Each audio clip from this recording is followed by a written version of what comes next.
Welcome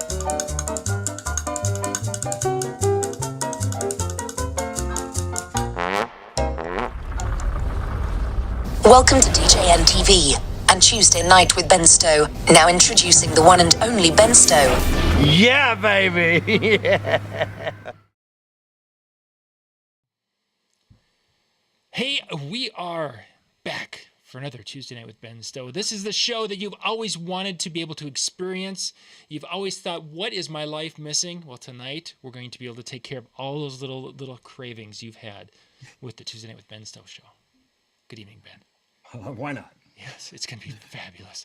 Fantastic, because we're going to dive into a topic in which so many people have questions about. Probably one of the top, certainly in the top 5 questions ever asked on a DJ Facebook group is dealing with wireless microphones. And it might even be like the top 1 or 2 questions is revolving around wireless microphones. You are correct. And I asked Ben to put together some tips so we can have more consistent results and be more successsul with wireless microphones. Well, I think if we chills. Already, I just the anticipation. It's kind of like the ketchup. Calm yourself, John. It's like the ketchup bottle. I'm just water or something. When's that ketchup gonna go take a cold shower. Oh, that's ice cream for after the show, but that's another. It's funny because I'm actually distracted because my youngest is texting me right now about ice cream, and that is that's creating a lot of. Your youngest is a good child. Not think about that at the moment. I think she's my favorite youngest child of yours. I'm just going to say that aloud. I think when we think about wireless and we think about being successful with it, there's a lot of subtopics here. We could talk about, audio quality. We could talk about all these other things. But I think if we really were to say what's the number one grind that people have with wireless, it's dropouts. It's when it doesn't work, right? So that's really, I think, the direction I want to go with this when we have success with wireless is to say, how do I keep it from dropping out? Mm-hmm. And probably the most frustrating thing about wireless for people is that it's invisible. You can't see it. So you can't see why it dropped out. You can't see that it went away, or you can't see that something else, got in the way of it. And that summarizes the two number one reasons, the top 2 reasons. Top 2 reasons. That seemed awkward as I said it out loud. It did. Anyway, there's basically 2 reasons that a wireless mic drops out: interference or attenuation, which means reduction of the signal. And within that, there's 5 little categories here, we'll call them. Let me do this. Let me just pop open this PowerPoint because I think we're just going to get right into it, and probably in some reasonable sense of an order, but you might be along for a ride, so we'll see. I'm going to, while you're doing that, shout out to Sean. Sean, we are live. This is coming to you Tuesday night here at 8:33 Central Time, 8:34 Central Time. We need to have a newspaper or something for like proof of life. Exactly. Well, they'll say something in the chat. Like I see Gus is there with us tonight, and Robin and Arturo. We got a lot of folks coming in here because everybody's excited about wireless mic night. Well, let's give the people what they want, John. So what am I looking at? We are looking at, this is and this is an old one, but this is a channel listing for TV stations in the Dallas market, basically. And this is showing us within a proximity of where we're going to be using the wireless mic, what stations there are, what their transmission power is. And you can even get these on a map with like a kind of an azimuth that shows the direction they are from you. And ultimately, and I think maybe this graphic here, here we go. So this is a good one. So here, this is in the St. Louis area. Now we're seeing kind of an overlay of a TV station and its signal area. And you might already be thinking, why in the world are we talking about TV stations? And the answer is because for most wireless mic users, that's the spectrum that we use. We are sharing the spectrum with the TV stations, and we are essentially guests where they are not. So we use the gaps where there aren't TV stations, white space they call it. the reason that works is because we have to go where they're not. So if we go where they are, we're going to lose. And so the number one cause of interference is TV stations. The good news is we know where they are and we can avoid them. Now there are other causes for interference, certainly, and that would be a lot of things. Let me just kind of pop through this. Ben, while you're on that slides. one, just can you the that little informational part right there in the middle there, that is Mhm. saying that the power that station is broadcasting at is 1,000 kilowatt. Kilowatts. Okay. Yeah, 1,000 And kilowatts. just to put that in perspective for our microphones, a really good microphone that we would use, an RE3 or the Sennheiser G4 series, how many hundreds of kilowatts are we producing with that?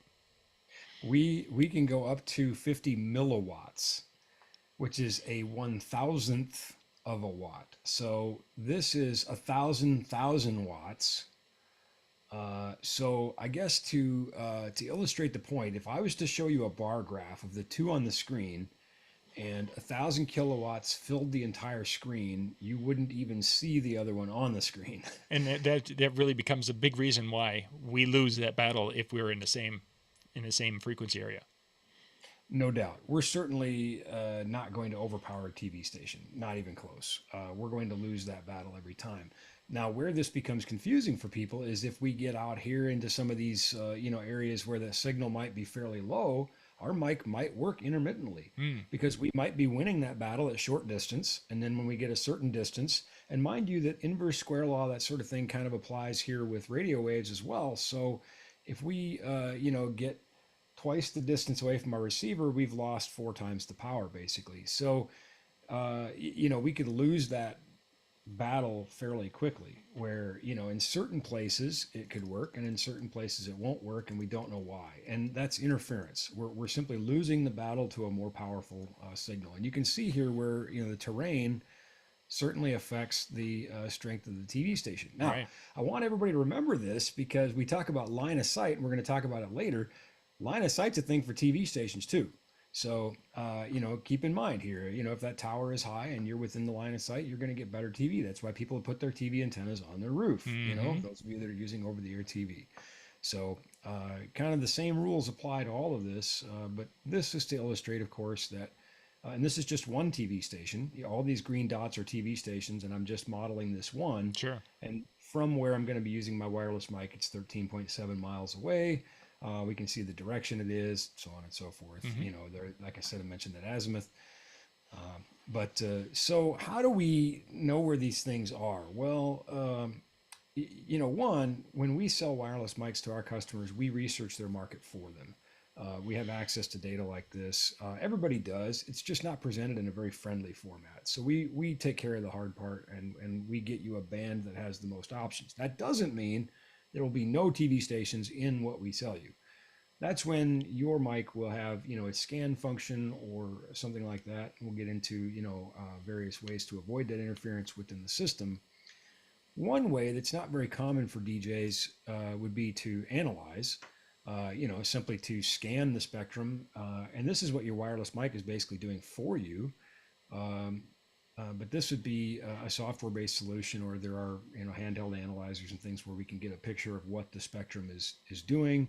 And one of the really neat things about what's on the screen here is here we can see the peaks of these things that exist in the spectrum, and down here we can see the waterfall. So we can see that some things kind of come and go. And why that's meaningful is when you scan on your wireless mic, it's just taking a quick snapshot of what's there at that moment. So anything that's coming and going isn't really going to be seen by that scan unless it happens to be there when the scan goes by. Sure. So anyway, not very common for DJs to have to use an RF analyzer, but it sometimes, So then is the waterfall down below, is that showing what's going on over a short period of time?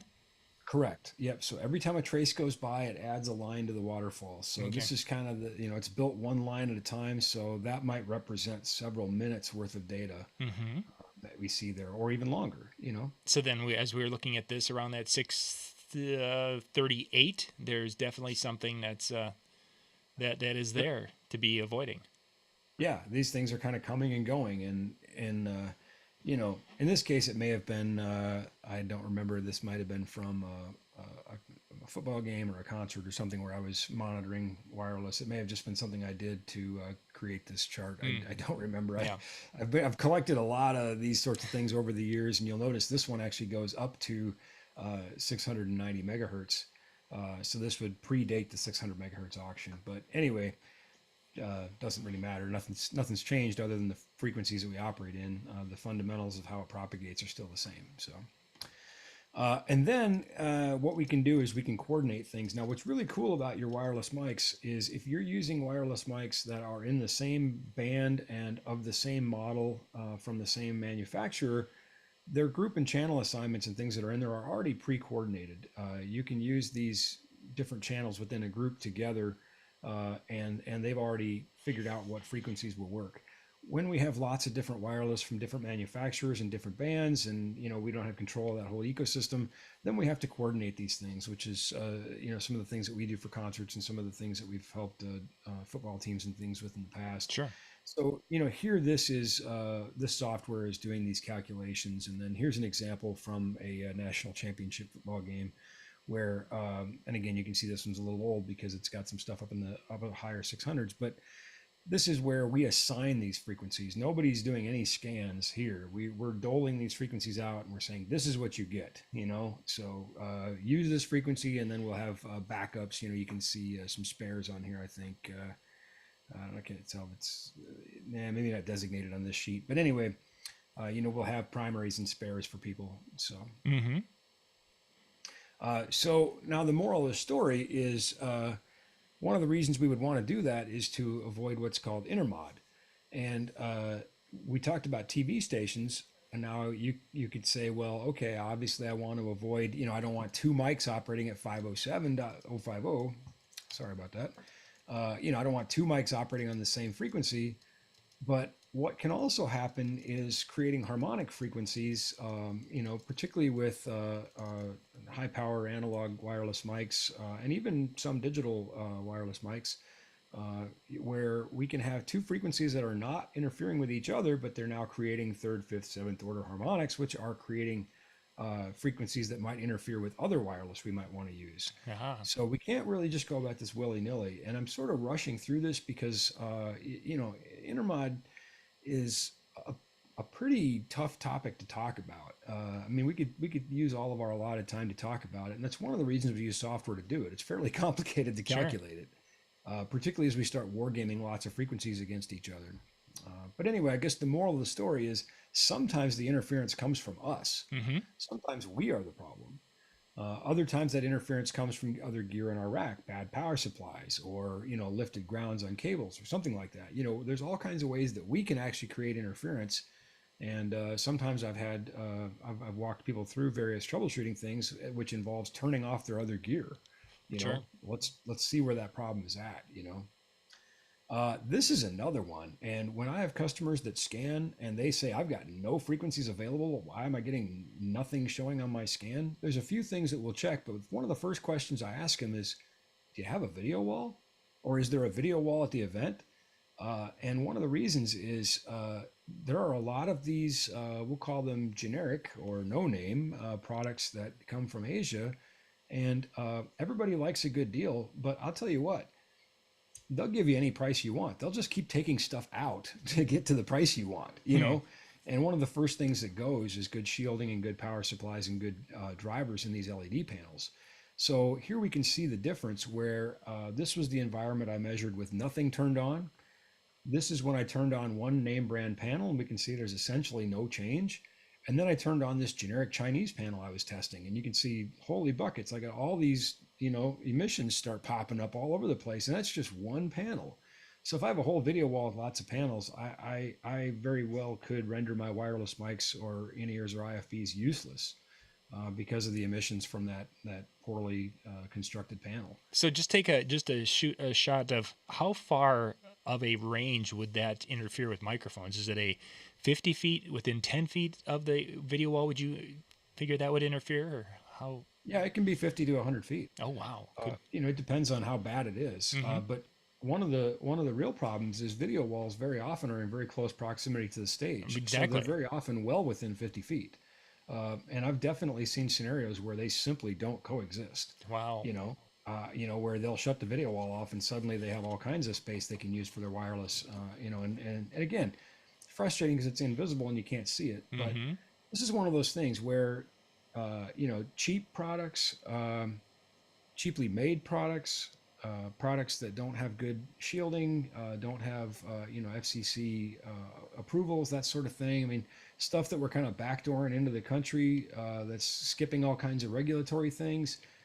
They can be part of your problem. I mean, and it's just physics. It's sure it's cheaper, so why is it cheaper? I don't know. Maybe it's just a great deal. Maybe they took out some stuff that you need. Right. Yeah. So anyway.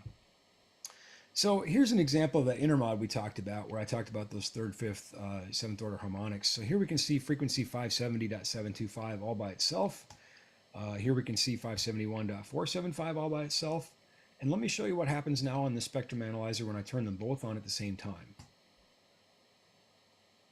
So that's where we can create our own problems just by tuning our wirelesses to frequencies that create intermod. And of course, the more we do this, the more problem we could potentially make. So sometimes the interference comes from us. A couple different places we talked about. Let's talk about another place where the interference can be sort of self-imposed. And we talked a little bit on a show a few weeks ago about RF power. And Yep. sometimes more power is not good. Yes. Because it increases the intermod component, and sometimes it can also increase the amount of reflections and things bouncing around. And that's essentially what's happening with multipath. So we sort of imagine the wireless mic transmits like this, right? Mm-hmm. That- Seems yeah, logical. but that's not- yeah. Starts but that's there, not goes really there. what's happening. I'm sorry, John, say it again. It starts there and goes there. It seems perfectly logical. Yeah, and it does. That does happen. But What also happens is this. And this is not a bad thing. This is a good thing, usually, because as people move around, as we turn the wireless, as people move throughout the room, there often isn't one single path directly back to our receiver. That's why we have two antennas and why we use diversity systems. We want to receive from two different paths in case one path gets blocked. However, what can happen with multipath is that basically a radio wave can bounce into itself, or a reflection can bounce into another wave, and it can essentially cause cancellation. At a certain amplitude out of phase is going to cancel that signal, and we're going to have a drop. And here again, the only problem was us, Oral, and the combination of the room and the path to the mic and those sorts of things. But it was no outside TV station. It was no any other mic in the space. It was simply our mic and a reflection of the radio signal from our mic that caused that. So then, obviously, reflecting back to our show we did where we talked about the transmitters in mic with a low power and high power, would the high power then give me more of that signal bouncing around? Absolutely. So now again, there's no hard and fast answer which is better, or they wouldn't have options. Some mics have up to 3 or 4 or 5 power settings. I think the general rule for me is to use the lowest power possible. But of course, that's going to be a really excellent segue into attenuation when we don't have enough power. So sometimes we need more power. And by the way, I just assembled this PowerPoint right before the show here, and I don't remember the order the slides are in. So it's kind of like Christmas. It's exciting for all of us. It's kind of like when my kids open their present, I'm as surprised as they are because I don't know what my wife got them from us. So anyway, seems like a great time to talk about antennas. It would be. So there are 4 different types of antennas shown on the screen here. Going from left to right, we have a quarter wave, or the small antenna that typically ships with most wireless systems. Some systems do ship with the next one to the right, which is a half wave, and you'll notice it's twice as long. Imagine that. Half wave is twice as long as a quarter wave. And this has more reception power. Shameless plug, if you want to see a really cool video where we tested with 3 different types of antennas and measured the distance, You can hop over to YouTube, go to the NLFX Pro channel, and you can check out that video. I think it's called Do Antennas Matter or something like that. But anyway, for now, stay tuned here to DJNTV, and I'll tell you about it. So quarter wave and then the half wave. Another notable difference with a half wave over a quarter wave is the half wave can be remotely mounted, whereas a quarter wave is a monopole and it can't. Here again, we're covering a lot of information in 30 minutes, so I'm going to gloss over some things. Feel free to send me a message or to check out some of the other great videos we've done on this channel and on ours. Basically, a quarter wave needs to be attached to the receiver or to the system in the rack. Can't be remotely mounted, where a half wave can be remotely mounted. So that's another key difference. And we'll talk about why that's so important in just a minute. I made a whole new slide just for tonight. Never seen the light of day ever before today, and I'm really excited to show it to you. So stay tuned for that, because, well, it's really awesome. You just wait. It's gonna blow you away, John. I'm just sitting here completely aflutter. Well, you wait. And then the next antenna in the middle, the big black weird looking shape there, we call that a log periodic antenna or a log periodic array. And you'll notice the lines on it vertically. It is kind of an array of antennas on this device. Often they are called, paddles or shark fins or bat wings or whatever, or bat fins, or I don't know. Anyway, whatever you want to call it. And these are a focused antenna. They're directional. You'll notice there's an arrow on here. We point that towards where the mic is. And these tend to have much higher gain, maybe plus 9 dB, which is really substantial over a quarter wave. Anyway, a really great option, and one that I used almost all the time. And I'll explain why it's not all the time.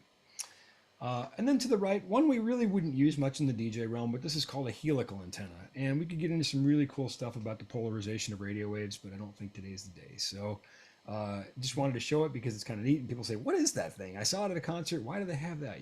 More often we use these for in-ear monitor packs, that sort of thing. But Okay. those are the 4 basic types of antennas we would use with wireless mics.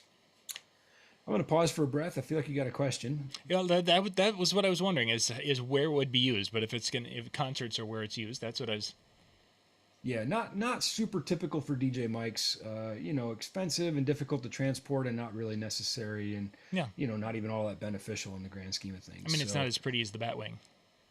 Yeah, right, exactly. So now we just talked about 9 dB gain from the antenna. This slide comes courtesy of our friends at Shure, and I even put their logo on it for them. Look at that. You're welcome, Shure. Yeah, fancy. So what we're talking about here, ERP typically is effective radiated power, and here we're talking about effective received power, because we're talking about the reception side, using these antennas to receive the radio signal. And you can see we've got kind of the symbology on the first line, and then we've got some numbers on the second line. So let's just dive into it. Let's say that the transmission power is received at, this tiny fraction of a milliwatt. We talked about maybe sending at 50 milliwatt. Well, this is way below that, right? Because that power is going to attenuate over distance. And then we've got this directional antenna, which gives us 9 dB of gain. And but let's say we ran 50 feet of RG8X cable, so we lost 3 dB in the cable. So we have a net gain still of 6 dB. So we have a received power of minus 36 dBm. And you can see we've actually effectively received more power than we did. Now, again, no way to make this simple in a 30-minute show, but this is where having a higher gain antenna can be really beneficial, because it gives you more signal than we would have got otherwise. Now, there's some real gotchas here, though. One is we don't want to receive too much. We can overload the front end of our wireless, and we can cause problems that way. That's where that low power is sometimes better than high power. Don't just blast away with the maximum amount of power you have with an active antenna with 12 dB of gain, and inline boosters, because you're going to basically cook your radio. I mean, it only needs enough to be enough, and there's meters on most of these radios. You can see the antenna, you can see the signal strength, so don't overdo it, right? And another thing to bear in mind is when we start adding active boosters and active antennas, we also increase the noise floor. So engineering is a series of compromises. So that's one reason I maybe wouldn't always use the shark fin all the time, or the LPA, log periodic antenna, is it might be too much gain. I might be too close. I told a story a couple shows ago where I was at a conference and they had the wireless mic rack literally sitting next to the stage where the presenters were. And then they had an LPA antenna on it, and they had all these operating at 50 milliwatt, and they were just blasting away. And the mics kept dropping out. And they said, why are these dropping out? We've got an LPA and we've got max power. And I said, yeah, that's the problem. We got to dial it back here a little bit. So there are actually even attenuators that can be used at times in line. Very rare. Usually we're not doing that, but we want to keep that signal in the range that the mic wants to operate in. Sure. Again, I apologize for going through that so quick, but I guess the point is, this is complicated, you know?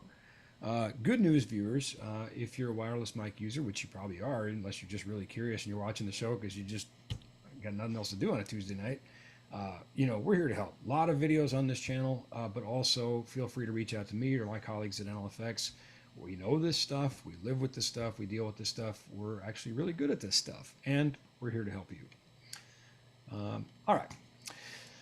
So here's another reason I maybe, and this isn't the slide, we're just building up to that. I'm still waiting. Hang on for that. This is another reason that maybe I wouldn't use an LPA. Now, this is a very overly dramatized example, but I want to show you the differences. So with my half-wave dipole to the left, that is a radial pattern. So basically, it makes a donut-shaped pattern around the stick. Point the stick up in the air in a donut-shaped pattern around the stick. That's your reception, which coincidentally, not coincidentally, is why we typically put them at 90 degrees or 45 degrees to the horizon, but 90 degrees from each other, because now we have crisscrossing donuts and we have the best chance of avoiding that multipath. So, pro tip. So here is the reception for this antenna. And you can see, and this is, again, dramatized, but you can see that the reception drops off with distance, which it always will for any antenna. But this one is receiving in all directions, so it's a bit more diluted. So, you know, maybe not great reception at the edge of the circle here. So what if we used our bat wing? Well, that would be better, right? Well, maybe, probably, but it depends. Bottoms up, everybody. Yeah, there we go. I was going to say we got. For those new to the show, yeah, it's apparently, I don't know, a decade ago this was made into a drinking game, so I don't know how many livers we've killed. But anyway, so let's just talk about antennas. So here I've got my focused antenna, and you can see that it maintains, because it's picking up only in a certain direction, it maintains better reception in that direction. However, in this case, if it weren't aimed where the mic is, the reception is actually much worse. So the reception in this case, in my dramatized example here, would be better from the dipole. Sure.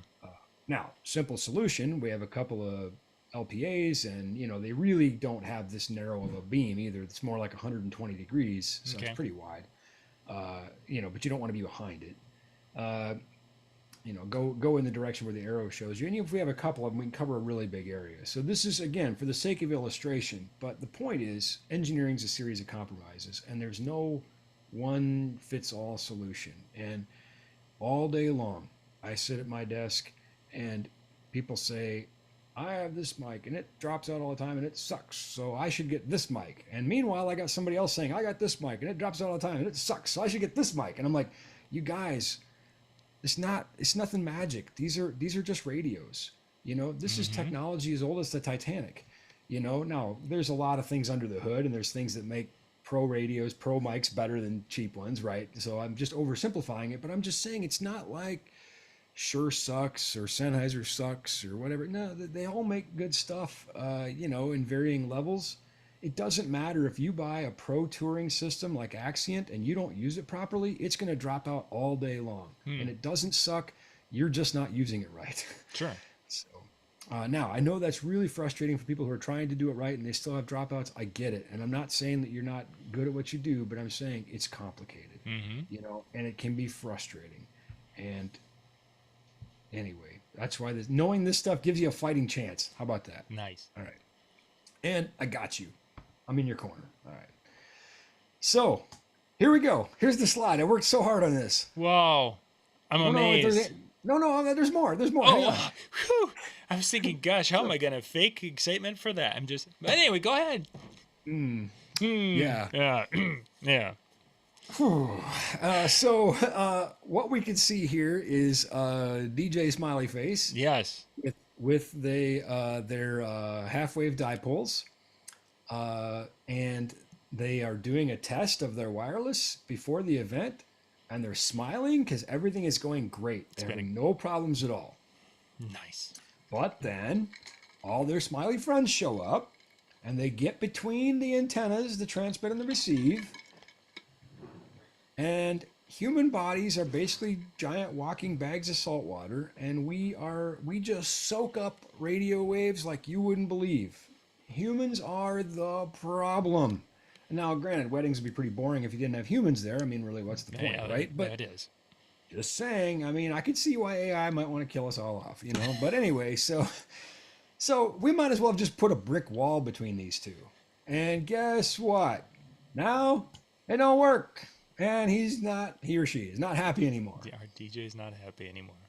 No. So, line of sight, get your antennas up over the people, and you're happy again. Nice. I worked really hard on that slide. You I hope did. you know.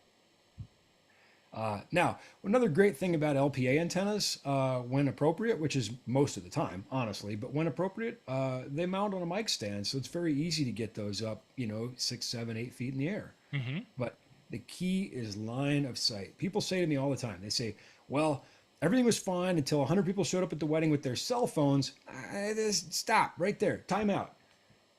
I do events for 100,000 people. Could you imagine if 100,000 cell phones came into a building and they were actually a problem? Mm-hmm. They're not. That's not the problem. Could you imagine if before an NFL game or, a concert or whatever, they said, okay, everybody, turn off your cell phone. You can't even get 150 people to turn it off on an airplane. And they think their life might be in danger. They're not doing it at a concert. Point is, the cell phones are not the issue. So it's not that the people showed up with their cell phones. It's just that the people showed up. So it's not the phone, it's you. Okay. Yeah, leave your phone and get out. Yeah. No, I mean, but we just have to engineering, right? We just have to. Now that we understand the problem and we know what the workaround is, Now, of course, there could be other sources of interference that came in with them. Mm-hmm. They could be, emissions from a photographer's flash. It could be wireless mics for a videographer. It could be a lot of things.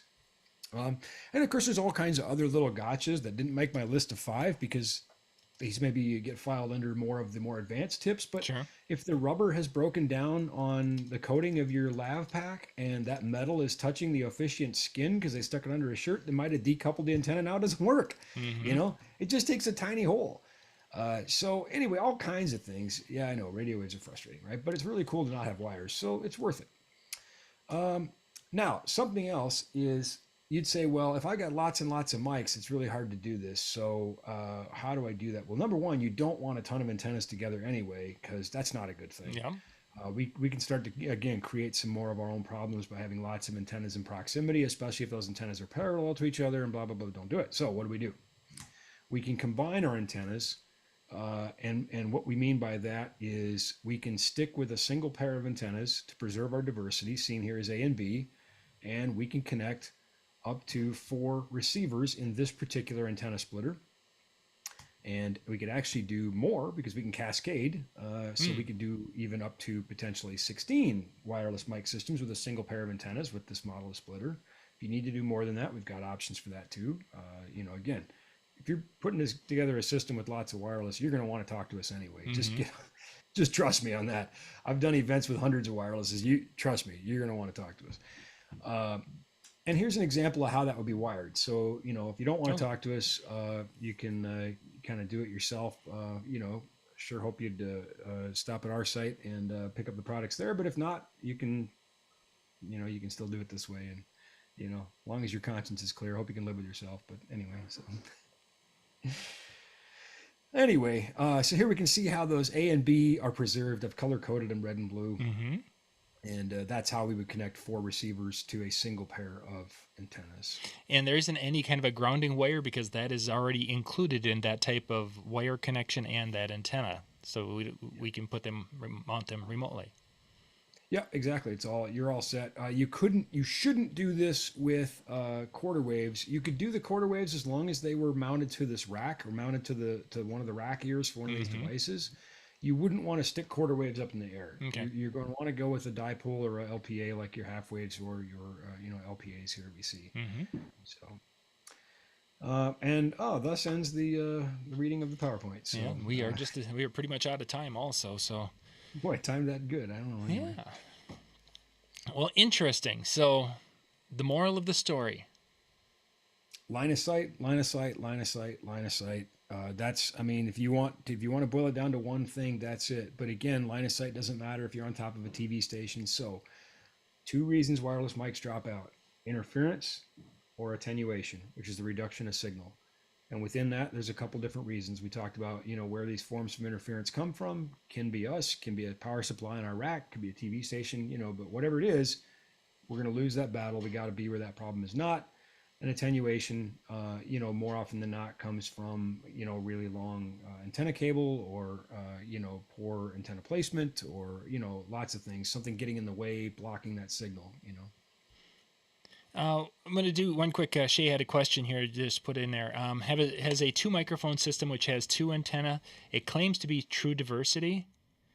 But I was wondering if a true diversity could be a system with 2 mics but only 2 antennas, or would it need to have 4 antennas to be a 2 microphone system in true diversity? That's an excellent question. Just like we looked at our antenna combining system, that system undoubtedly has antenna combining built into it. And here again, as long as it's a reputable brand, as long as it's a brand we trust, if you got it on, I don't know what the, Wish or whatever, who knows, right? So you can't say that everything is going to be, just because it says true diversity doesn't mean it is. But certainly if it's something from one of the known brands, Shure, Sennheiser, EV, AKG, Audio-Technica, any of the known good brands, if it says it's true diversity, it is true diversity. And so what you have inside that chassis is you have an antenna combining that is reducing the need from 4 antennas to 2. And just like we saw with the antenna combining graphics, that could be even more than that. There are units that have 4 wireless in a rack that only have 2 antennas. Shure ULXD comes to mind, or Sennheiser EWDX comes to mind, where there's only 2 antennas, but true diversity is absolutely preserved, in these pro level systems. Good stuff. Great question. Yeah, thank you very much for that, Shay. And thank you guys for being with us tonight as we went through and talked about wireless microphones. Again, Ben mentioned, of course, go to the YouTube channel, NLFX Pro YouTube channel. There's some great videos on wireless microphone things. There's this one really cool video where they sent this guy walking down the road to test how far that was a good time. That was just a classic video that you every once in a while you just have to watch it and wonder, did he ever make it back? My favorite, though, is the antenna video. If you haven't seen that, it's worth a watch because we have Kaylin, who works in accounting. Accounting people, are necessary or we wouldn't be in business. But she never gets to go be on videos. She doesn't, they're not in marketing. They're not really talking to people, not customers usually. Anyway, and she really, she's great, by the way. She's really fantastic. I've come to know her much better in the year or so since that video came out, and she does have a good personality, but she is kind of just what you'd sort of expect from an accountant. She kind of keeps to herself, kind of quiet, whatever. And she's not at all acting in the video. When you watch the video, you're going to know what I mean. She's not at all acting. She is just absolutely being herself, and it is perfect. It's like, man, if you were to script an accountant in Hollywood, she's nailed it. So. Oh, funny. I'll have to go check that one. I don't think I've seen that one, so I'll have to go check that out. one. Yeah, we basically sent her on a walk, and she's reading one of her accounting books, I don't know, Cost Basis Accounting 3 or something. I don't know. She had recently graduated from college, and still had all of these massive textbooks in her office. And, I'm just kind of like, are you kidding me with that? Because we're like, okay, so this is perfect. You can just walk and we'll measure the distance while you read about, business law or something, and anyway, none of that is staged, which is so funny to me. We literally just were like, who could we get to do this video? Let's have Kaylin do it. Go into her office and see this bookshelf of these, business law and accounting books and like, hey, grab one of those. Let's go for a This walk. will be great. Yeah, this will be stellar, exciting. She handled it really well. She That'd did. be I funny. mean, I think she kind of enjoyed her moment in the sun, honestly. We may have to bring her back for another video. So, Excellent. Well, thank you, but there Ben, we go. for Go give it a watch. Go give Kaylin some props. yeah. That's out there again on YouTube. Check out search for NLFX Pro and that'll pop up. And then of course, if you go and check out some of the other microphone videos, we've done a lot over the years. You can go to our YouTube Disc Jockey News YouTube channel, and then there's a playlist for Tuesday Night with Ben Stowe. We've done like 7 or 8 shows. I think this is our 9th. So you'll get to see all 8 of How them. many shows have we done? For a while, I know you were keeping track. and I did for a while. I counted them the other day, and I think there was close to 400 now in there. Oh my goodness. But we've been doing it. We started in our very first show was 2014. Well, it's coming up on Coming 10 up year in 10 anniversary. year, A 10-year yeah. anniversary season coming up. Here. Yeah. So it's been we've done a lot over the years. So the link is up above, DJNTV.com, and I didn't even put it right. Forgot but anyway, DJNTV.com/chill. They're going to be doing a Tuesday night music show. Brian J, John, Howie, whoever the guys are tonight. So a cast and crew that comes through there on Tuesday nights, and they talk music. So join them and have some fun with that. And we'll be back again next week and chat more about DJ gear. Thanks for watching, everyone. Good night.